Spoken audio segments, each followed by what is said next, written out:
Okay, so we're turning to the Clean Water Act, and the Clean Water Act is also the major federal environmental statute by which wetlands are protected. But we're going to start by focusing more on the regulation of water pollution and the protection of bodies of water, and then turn to wetlands next week. So, in the Clean Water Act is one of the larger, more substantial federal environmental statutes. So probably the big two, if you had to sort of pick two that are really the big ones in federal environmental law, are the Clean Water Act and the Clean Air Act. Okay? The Clean Air Act is vastly more complex and quite extensive than even the Clean Water Act. Okay? So as we go through this today, and you're like, wow, there's a lot to this, and a lot of layers, and a lot of terminology and technology and detail and so forth. Just be happy that we're not covering the Clean Air Act, because it's even more so. And I don't mean to deprive you, but you will get a basic feel of the structure of a statute like this by studying the Clean Water Act. And it just is such a big time commitment in this class to do both clean water and clean air that we're just doing clean water. Okay, so just be aware that there is this whole sort of thing out there about clean air. Also, clean air gets a whole lot more scientific and technical, and so that also is makes it more challenging. We have to spend more time with it. So we will touch on it when we talk about climate change, but more briefly. Okay. Oops, sorry. So the starting point of this, Clean Water Act was enacted in 1972 in the wake of the rise of U.S. environmentalism. So this is a picture of one of many Earth Day 1970 activities. So Earth Day 1970 was this huge thing nationally, where all over the country there were rallies and teach-ins and demonstrations and speeches and so forth. And it reflected that what had really very quickly become this big grassroots movement promoting environmentalism. And so over time that has morphed into other things. So these are actually U.S. stamps that sort of emphasize some of the policy values and goals behind our environmental laws. Here's a tree planting happening in West Louisville, so it shows that kind of get involved. The kids there involved in planting the trees. And this is a protest about the Dakota Access Pipeline. This is the Standing Rock Sioux Tribe that was protesting this and trying to stop this and so forth. So this was actually, I think that's in D.C., but again, gives you sort of a feel for kind of the way in which environmentalism in the United States has been a social movement, has had a lot of sort of political dimensions, but also reflects sort of values and norms in society that have become important. So one of the things that happened actually shortly before the adoption of the Clean Water Act, and as about a year before, whatever, is the National Ad Council came out with this ad, the Crying Indian ad. The actual Iron Eyes Cody is an actual Native American who participated in this, and this is a classic. Okay, so this is, I'm showing it to you because it will help you understand. This was it was on national television all the time, and this was an ad. And it was developed as a public service, which was pro bono by the National Ad Council, and it is one of the best ads of all time. I mean, it's constantly, but it had a big effect. So just so that you, in the early 70s, you'll see.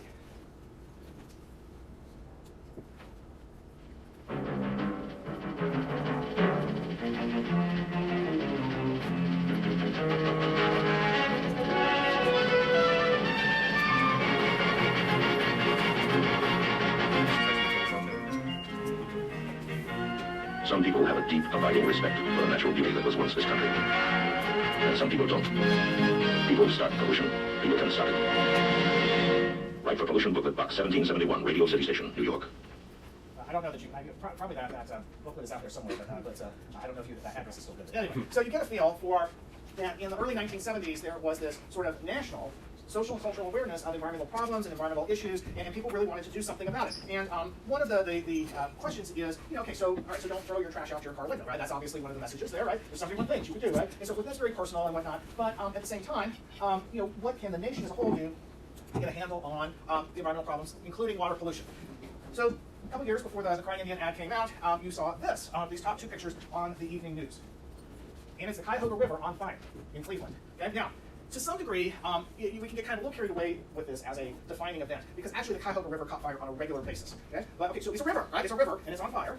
Why? It's because of all of the pollution that was being dumped into the river, and so you get oil on the top, and then there's some sort of spark, and it catches fire. But of course, that's shocking to people, right? And so part of what happened was, while this was a relatively frequent problem, and a relatively frequent problem not only in Cleveland, but for a lot of other cities and a lot of other waterways, this was sort of very dramatic for the evening news people. And so all of a sudden, here you have the entire nation watching this, right? And saying, hey, this is bad. This is right. This is serious. And so you can just go around the nation and see examples. Here you've got some sort of industrial facility with the discharge, the waste from the pollution waste from the industrial facility going straight into the water, right? So this was sort of one of the classic problems with our waterways is industrial discharge directly into our waterways. We use our waterways as basically sinks, right? Or toilets or whatever you want to say, just to put stuff in and flush it on down the stream.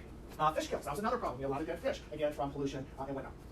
So Congress was motivated to do something, and so they passed what was called the Federal Water Pollution Control Act of 1972, but is known more commonly by everyone as the Clean Water Act. And the purpose of the Clean Water Act, in the language of the statute itself, is to restore and maintain the chemical, physical, and biological integrity of the nation's waters. we've previously looked at purpose sections. ESA, NEPA, they're very broad, they're very aspirational, and so forth. And as we discussed, they have almost no legal significance whatsoever. Right? So for example, we've talked about the ESA. Part of its focus has to, according to the purposes section of the statute, had to do with conserving and protecting ecosystems. And what we saw is that's sort of only incidental, right? As the way that the act is really structured, it's all about species, individual organisms, wildlife and plants and so forth, and only when they're in peril of going extinct.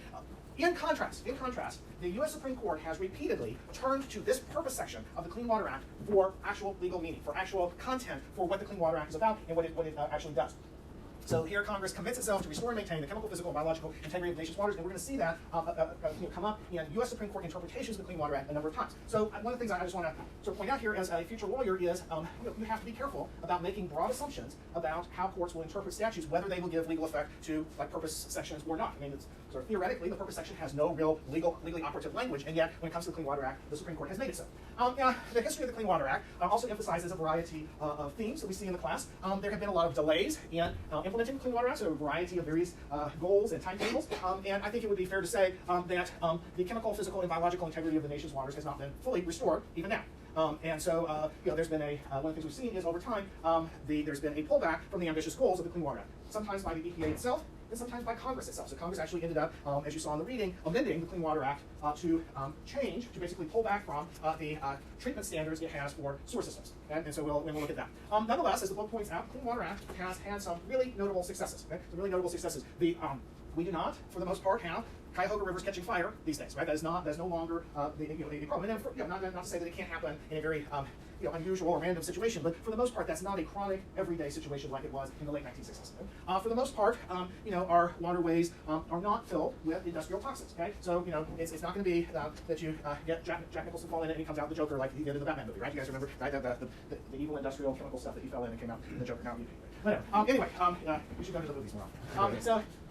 The point, though, is that in terms of a lot of our point source discharges from industries, from sewer systems, and so forth, we simply don't have the degree of pollution that we were getting by the late 60s and early 70s. On the other hand, there are a number of limits of the Clean Water Act that have become more and more the source or important for ways in which our waterways are degraded and polluted. Some of those have to do with, as the book pointed out, the fact that the Clean Water Act does not really regulate hydrological changes to waterways, such as dams, channelizing them, lining them with concrete. There's a lot of things that we do to our waterways that change the hydrology and change the natural flow, that limit the, or actually kill off or prevent aquatic life from inhabiting them and so forth. So if, for example, you go over here off of Eastern Parkway to Beargrass Creek, where Beargrass Creek crosses Eastern Parkway, where the Beargrass Creek at that point is lined with concrete, there are no fish there. Actually, there's no aquatic life because it's A, shallow, and B, it's there's nothing to support it. There's no vegetation growing in the bottom of the creek.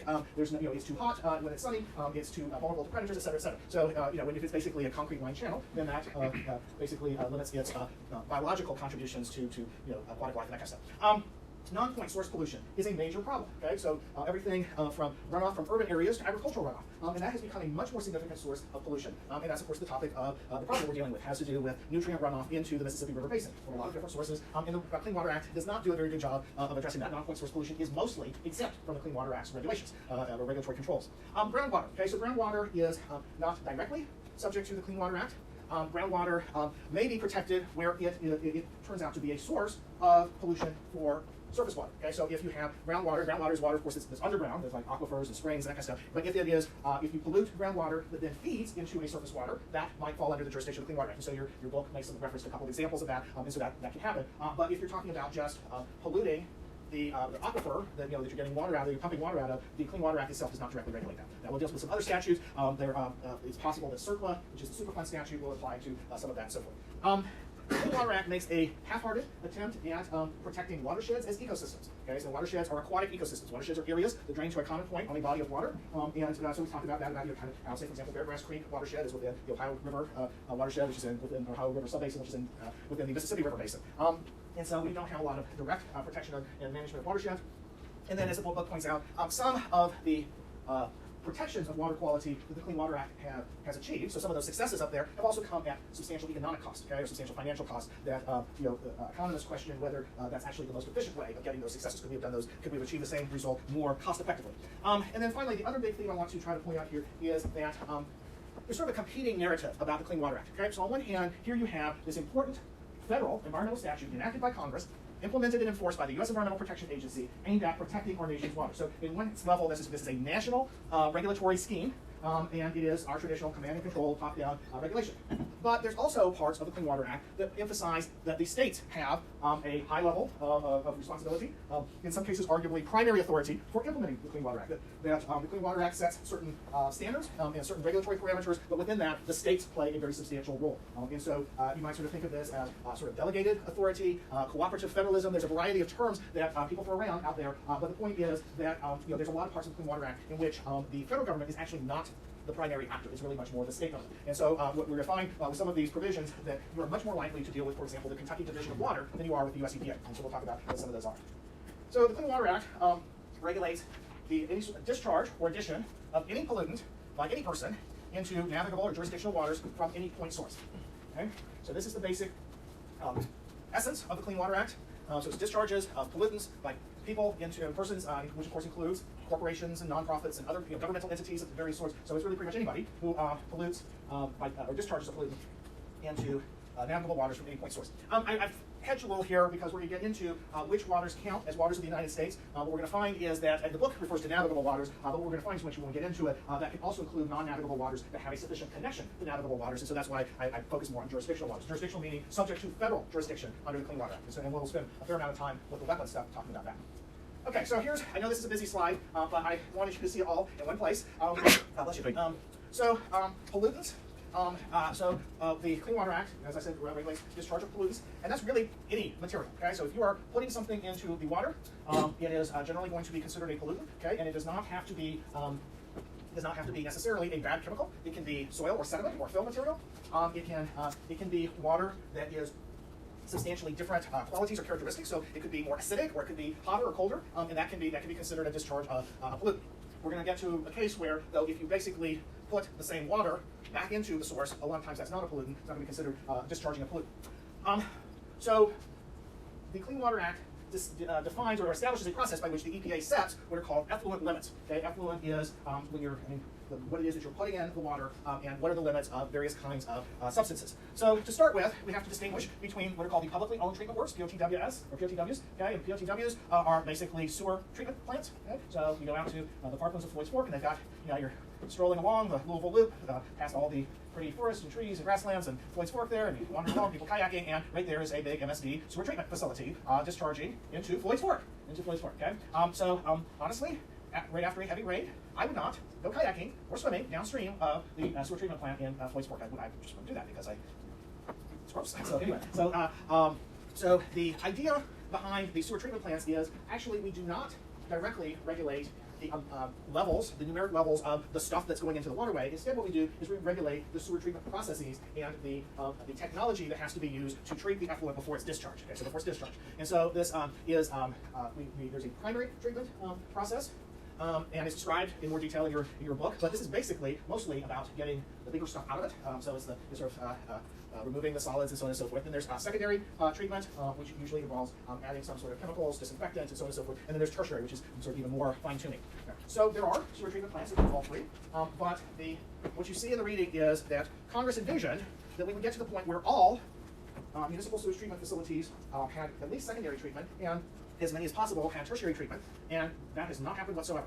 Instead, eventually what happened is Congress amended the statute to pull back from the requirement of even secondary treatment. So there are plenty of sewer treatment plants that do only primary. Why? Because it's costly for these sewer treatment facilities to modify their treatments and to modify their processes and their technology and their facilities and so forth. And some of these treatment facilities are really small. Okay, so when we were out at the Parklands of Floyd's Fork with the environmental field study, we talked a little bit about what are called pocket plants. Okay, these are these little plants, treatment plants. Some of them are really just like lagoons or that kind of thing, but they serve various. They were put in when the various suburban developments were built out there, out in the East End, before the MSD sewer lines were hooked up out there, and they are notorious for failing after a certain period of time. Okay, any of you who ever had septic systems, right? You know that you run the risk that they're just going to fail after a certain period of time. There's all sorts of reasons why that can happen. And so it's the same idea. Just think about a big septic system for an entire subdivision. Okay, and so what's been happening is MSD has been gradually eliminating those pocket plants by acquiring the service area and extending their lines and their facilities out there and so forth because they can. They have the resources to do that and the authority to do that. But in lots of parts of the country, that's not the case. Okay, so yeah. I'm sorry.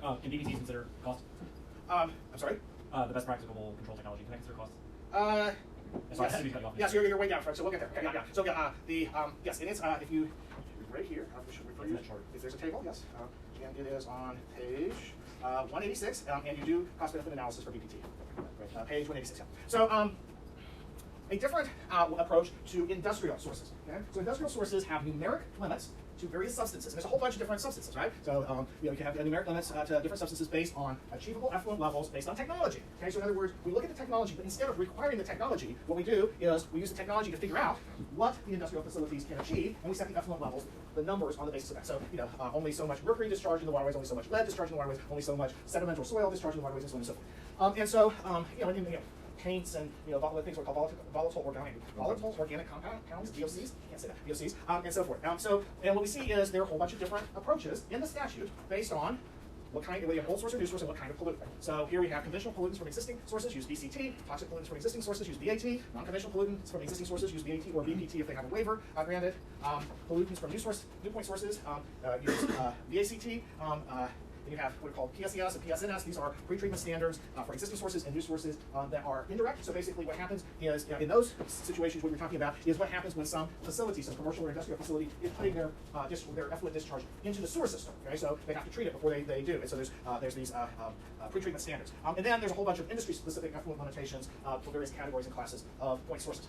The point here is not that you would memorize the subtle differences between BPT and DCT and VACT or things that you get, right? I mean, your eyes are glazing over, right? I mean, this is like, okay, but if you practice in this area at all, you need to spend lots of time knowing exactly what this is about. Okay, so lawyers who work in the Clean Water Act area throw this around, and they know exactly what they're talking about in its different levels. Basically, the gist is the BPT is the least demanding. So that's just basically if there's what's the best practical technology that's actually out there. VCT is the best conventional pollution control technology. So that is again what's out there. It is conventionally used at sort of the BAT is best available technology, economically achievable. So best available might be more rigorous, more demanding, more costly than what is conventionally used, but is still out there and available and economically achievable. And then the VACT, best available demonstrated control technology, no consideration of cost.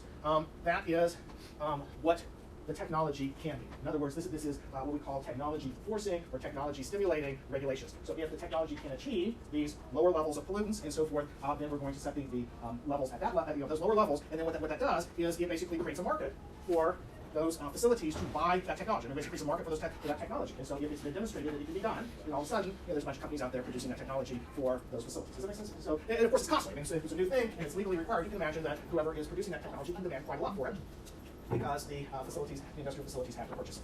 And not because the technology is required, but that's what the technology is needed in order to meet the effluent limits, and the effluent limits are what's required. Okay? So again, just a reminder of what the Clean Water Act does. And one of the things that's key here is distinguishing between point sources and non-point sources. Okay? So I want to call your attention to the assigned one-page handout. The thing that was in the on Blackboard. The definition of point source is any discernible, confined, and discrete conveyance from which pollutants are or may be discharged. Okay? And that includes pipe, ditch, channel, tunnel, conduit, well, discrete fissure, container, rolling stock, concentrated animal feeding operation. I mentioned that the other day. So CAFOs are considered a point source. Landfill leachate collection system, vessel or floating craft. Okay, so that means your boats, your ships, your whatever. And by the way, if you're dumping something into the Ohio River from your little kayak, your little canoe, your little raft, whatever it happens to be, you right there are violating the Clean Water Act where a point source discharge.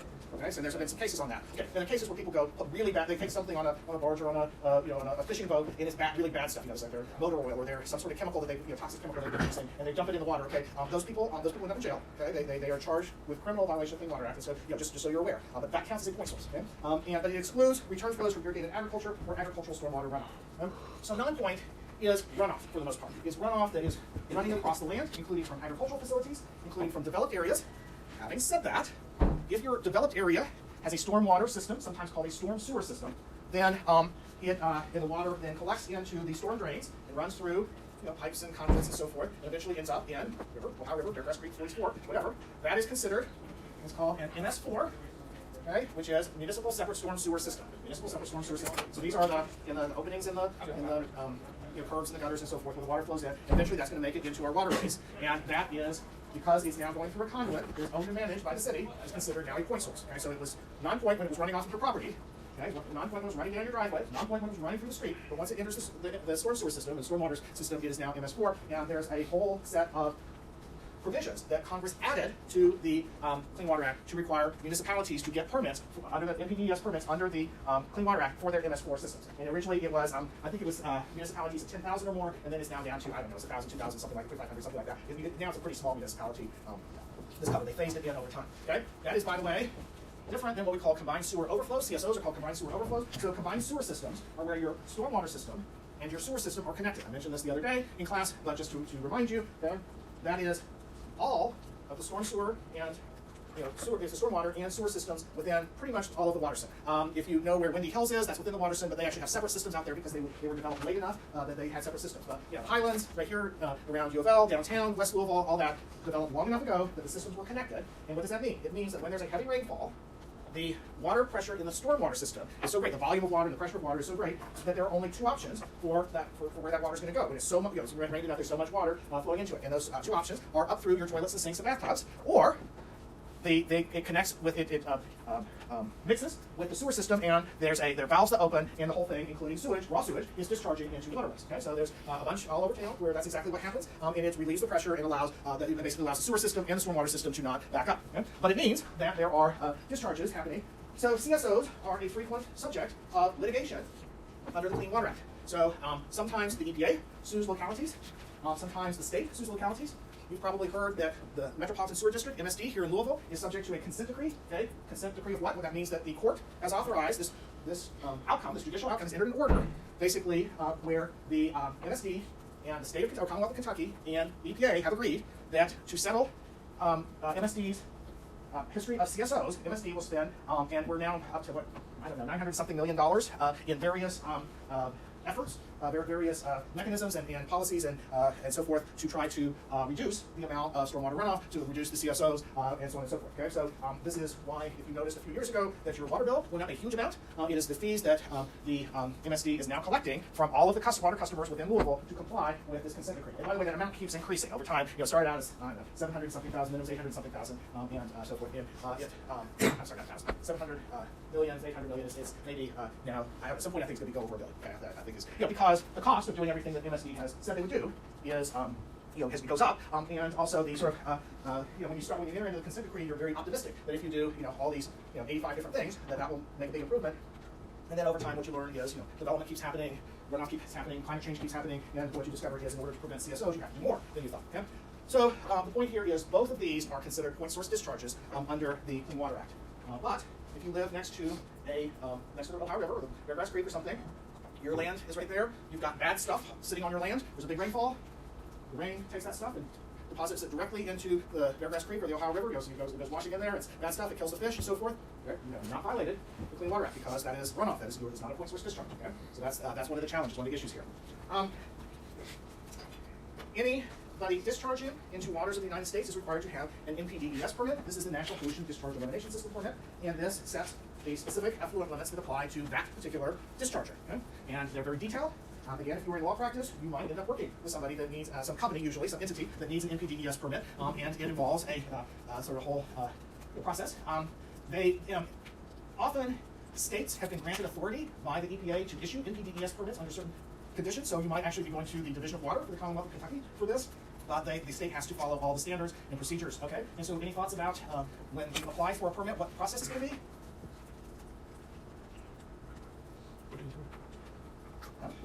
Yes, so this is going to be out there for the public. Is going to have an opportunity to see what your permit application is and comment on it, and to object and so on and so forth.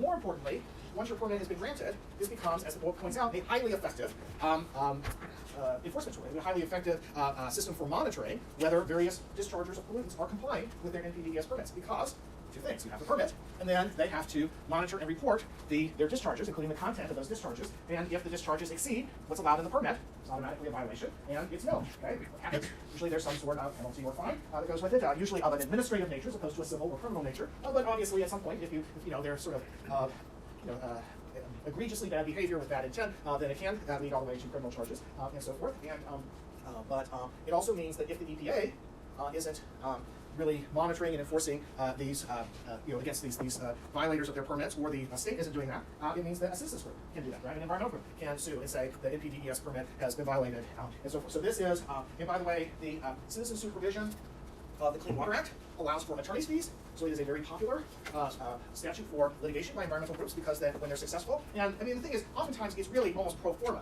that they're successful, right? Because there's effluent limits established by the EPA, then there's effluent limits in the NPDES permit, and then there's the evidence provided by the polluter themselves that they violated the effluent limits, they discharged more bad stuff than is allowed, and so it's like, I mean, you get summary judgment, right? There's no, there was the factual dispute, right? It's very obvious. They violated the NPDES permit. So a lot of times these, well, historically, what happened is that these fines and penalties went into various funds for environmental restoration activities, environmental conservation activities, and environmental education. So U of L has been a beneficiary, recipient of a number of those funds. The Center I Direct has gotten some that have come to us from the Commonwealth of Kentucky. So they go from whatever polluter to the Commonwealth, and they get distributed and so forth. And so from time to time, we've been able to have special programming for students because we have these funds that some polluter pay to the Commonwealth, which then pay, send the money on to us to promote environmental education and awareness and so on and so forth. There's been a real cutback, though, in recent years to those funds going to things like environmental education. I think the money is being used for other things, and so there's not been as much towards environmental education. Yes, sir. How significant are the fines levied for people, or for entities that don't accurately report their discharge numbers? The book said they were like severe. Yeah, they're quite severe. Yeah, and like company ending fines, or like just kind of like slap on the wrist fines. Well, it depends. Okay, it depends. So here's the thing that's kind of an odd situation is, okay, you can have large corporations that say, well, it's just too costly to comply. We have these spillages that happens, and just part of the cost of business and so forth. And so it's not going to end those companies, it's not going to end their operations. But interestingly enough, my perception, and based on having actually done this in practice and also reading studies, the stays a little bit dated. So in other words, when I'm saying my perception is, things might have changed in recent years. But the general gist is that often the very worst catastrophic sorts of discharge, pollution catastrophes, let me say these words right, pollution catastrophes, are actually really pretty marginal operators. Okay, you can have way more damage from some person in a neighborhood doing oil changes and dumping oil into the local waterway than you can with the big industrial facility a few blocks away. This big industrial facility has a lot on the line in terms of public perception, in terms of being a target, and meanwhile the person who's doing oil changes in their backyard is like unaware, doesn't care, doesn't value the street quality, whatever. And so that's part of the problem. That's part of the challenge. And not just the person changing oil in the backyard, but the sort of more marginal business operator. There's just a bigger risk that they're doing something really bad. And yes, it will end their business, but it will also mean that there's where we're going to get money to clean it all up because they're pretty marginal anyway. So that's part of the challenge of all this. Is that? So are you saying generally that bigger companies don't comply just because they don't want to go to the hassle and price and everything? They tend to not have as proportionately large a violations. Okay, so I mean, some of the violations just are there's errors. I mean, there's spills that happen. There's somebody operating some sort of machinery forgets to shut a valve. I mean, it's not like somebody's intentionally saying, hey, let's put the bad stuff in the river. I mean, that does happen too, right? I'm not saying it doesn't, but it's there's just a certain amount of that comes with the operations. Now, for some reason, they're obviously not operating the right way and so forth. But the point is that in general, larger companies are going to try to minimize that and so forth. Smaller companies that don't have the personnel, the training, the operations in place, the money to have all the equipment, they may say, hey, well, we need to operate this business anyway, so just go ahead and end up with some really pretty catastrophic events. But having said that, there are also some big things that are catastrophic. I don't want to ignore that, but just on average, that's kind of what it is. Okay. Right? So some other things that are going on with the Clean Water Act. So the Clean Water Act requires that the states establish water quality standards for their streams and their bodies of water. So that could be rivers, streams, lakes, and so forth. And the water quality standards are based on the identified use of those waterways. So it is possible for a state to say, oh, this waterway is just purely for industrial use, so therefore it doesn't have to be particularly clean. That almost never happens, right? I mean, even though you'd say, oh, well, maybe a state would do that, so they don't have to actually demand that much. You just think politically. If you said, well, we just expect the Ohio River to be toxic and polluted all the time. No, I mean, that's not politically viable, right? And so, of course, they are focused on things like fish and aquatic life. Does it support fish and aquatic life? Does it support human contact? And does it support recreational use? And does it support navigational use? Okay, so these are the four big areas: fish and aquatic life, recreational use, navigational use, and human contact. Okay, and they set these standards with possibly narrative criteria. Narrative criteria are words that describe, must be clean enough to safely allow human contact. That's a narrative standard. Okay? To support an abundance and diversity of fish species, native fish species. That's a narrative criteria. Quantitative criteria, of course, the numbers, right? They set specific numbers. It can't have more than this amount of this pollutant. It can't have more than that amount of that pollutant, and so on and so forth. Then, in order to meet the water quality standards, the state establishes what are called TMDLs, which are total maximum daily loads of various pollutants, which is basically, it says, this is the maximum amount of these kinds of pollutants that can be discharged into this body of water on a given day, and that body of water still meet the water quality standards. Okay, so this is there's going to be some discharge that can be accommodated and still meet the water quality standards. But what's the maximum? What's the total maximum that can happen on a given day? And then they're supposed to manage all the sources of those pollutants, including non-point sources, including sources that are not subject to the Clean Water Act otherwise. But remember, these are the states that are doing this, so states now have the authority to reach out and get these other polluters as well as the polluters that are subject to the Clean Water Act. Okay? So, and if a body of water does not meet the designated water quality standards, it has to be listed as impaired and that's a specific list. So you can go find the list of impaired bodies of water for the state of Kentucky, and it might be just certain parts, right? So it might say,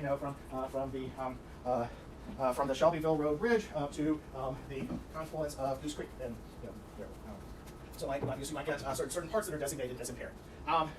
Many of our bodies of water are impaired.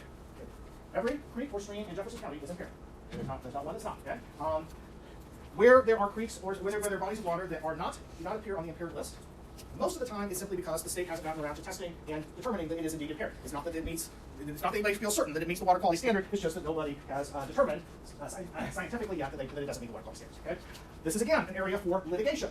And so what happens is states set water quality standards and then fail to set TMDLs. Why? It's time consuming, it's costly, and once they set the TMDLs, now they have to do something about it. They have to regulate and manage and govern all these many different sources. I mean, zillions and zillions of sources of these pollutants for these bodies of water. Okay? So that's a hassle, it's a headache, and a lot of these states don't have the personnel to do that. They don't have the resources to do that, and so they don't particularly want to get speedy about setting TMDLs. Okay, so they don't. So what happens? Environmental groups sue.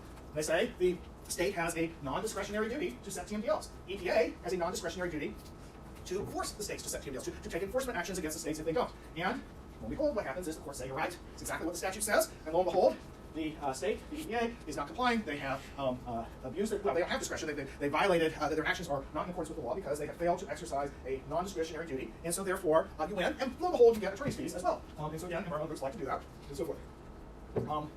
One tool that is available to both the EPA and more particularly to the states is the Section 319 program, the State Non-Point Source Management Program. This is established in the Clean Water Act, that's Section 319 of the Clean Water Act, and it basically requires states to have some sort of method or program for managing non-point sources of pollution. It basically pushes all the expectations, requirements, so forth down to the states to figure it out, but it provides funding. So a number of years ago, I received funding, my center received funding to put together a handbook called the Kentucky State Wet Growth Handbook through the Center for Land Use and Environmental Responsibility, with a grant from the 319 program. It's basically about how to help communities in Kentucky figure out how to manage and regulate land use in a way to reduce water pollution and polluted water runoff and stormwater runoff and that kind of stuff. So I got out there and so we got some money from the 319 program. The 319 program funding has been cut way back, and as your book points out, has not been unusually successful. Having said that, Kentucky has a state statute that requires farmers to have a non-point source management plan that they have to submit. It has to meet certain criteria, and they have to submit it to the state, to the Commonwealth of Kentucky. I actually think the Department of Agriculture also gets a copy of it or gets included in this process. But basically, it is it actually requires more of agricultural producers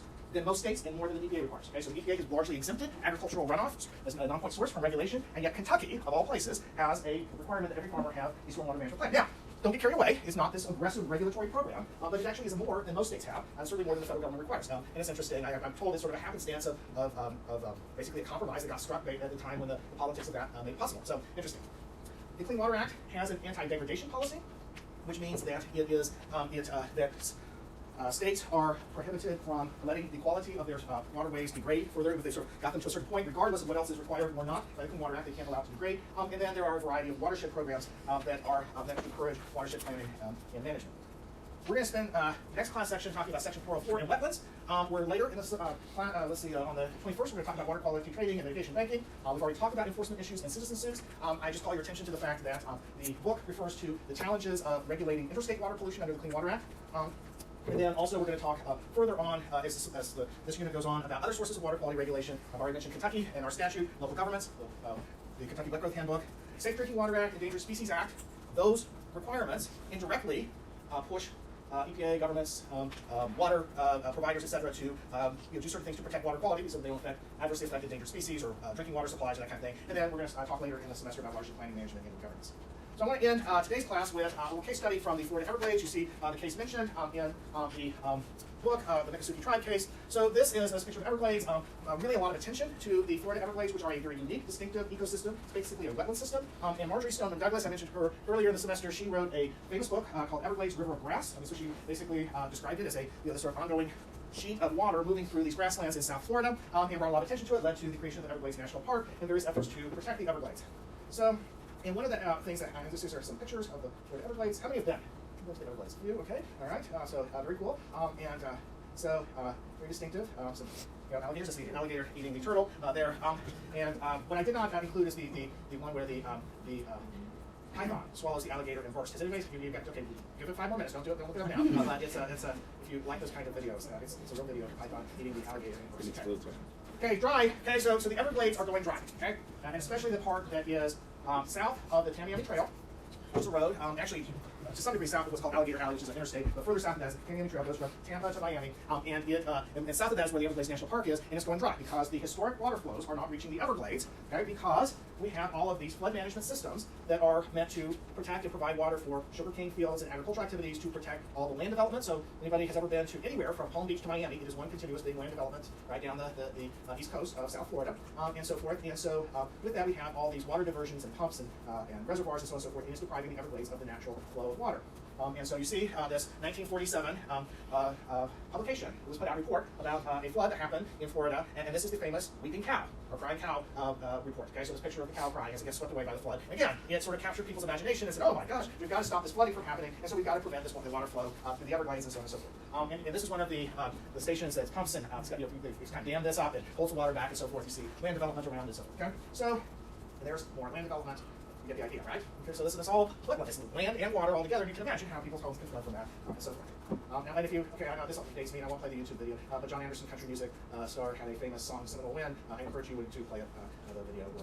Okay. So there's an Everglades, the Comprehensive Everglades Restoration Plan, or CERP, is designed to try to restore some flows. Now, it's not. They say restore the historic flows. It's actually not true, and for a couple of reasons. One is you can't, given how much everything's changed, you can't simply just let the water flow the way it did, 50 years or 100 years ago. Okay, it's not going to happen. Okay, there's too many other things in the way now, and so on and so forth. In addition, the ecology of the Everglades has changed. We've deprived it of its natural flow for so many decades that the soils have changed, the elevations have changed, some of the vegetation has changed. So you can't just put it back. But people are very nostalgic. They read Marjorie Stoneman Douglas's book, and they think, hey, we can put the Everglades back to the way it was in the 1930s. It's never going to happen like that. And so this is in part, again, something the public gets all excited about, and yet at the same time, they're misunderstanding what's really going on here. But the idea is to restore some of the natural flow. So that's the historic flow. This is the current flow. You see, right? We're not getting much water there. The big thing in the middle is Lake Okeechobee. Okay? And then this is the plan to get some, not all the way from Lake Okeechobee, but to get some flows going back to the Everglades National Park. Okay? So South Florida Water Management District versus Miccosukee Tribe Indians, federal U.S. Supreme Court case decided in 2004, and the Miccosukee Tribe sued the South Florida Water Management District, Regional Water Management District, that is supposed to be implementing CERP, this restoration plan, because they said when they transfer the water from these basins that are holding the water that has sort of run off from all these fields and developments, and they pump it over a berm into the Everglades National Park, and the land that belongs to the Miccosukee Tribe, that water is polluted, it has nutrients in it, and that is a discharge of a pollutant in the waters of the United States there, and they don't have an NPDES permit to do that. And so that's the, so Broward County, you've heard about them from the, hanging chads and so on and so forth, right? 104 square miles, goes into Canal C11, then pump S9 and into this wetland area. The Miccosukee Tribe sues, and these pump stations, it's the area, and so they use the Clean Water Act, and the question is this a discharge, or is this really one body of water and you're just moving it from one part to the next? The Supreme Court basically says, well, this is a factual issue. Are the canal and wetland meaningfully distinct water bodies, or is it just you're taking water from the soup bowl and putting it back in the soup bowl? That's the basic question. Is it distinct, or is it really the same body of water? And the EPA says, hey, all waters are unitary, right? And so moving water from one body of water to another should not require an NPDES permit. And the Supreme Court says, well, if they're meaningfully distinct bodies of water, it does. If they're not, that's fine. And so they send it back. So, right, typical thing we see, I'm going to do a couple more minutes and we'll be done with this. They send it back to the EPA, reverse remand, figure it out. The EPA ultimately adopts a rule that is the unitary waters rule. Basically says, if you're moving water from one body to another without it going through any sort of sewer system or water system, so you're just moving it you're pumping it from one body to another, that is just moving it within the same unitary body of water, and you do not have to have an NPDES permit. Okay? So that's the NPDES water transfers rule. And that, we'll talk about this, the last part about LA at the beginning of class this week, and then we'll go into wetlands. Okay?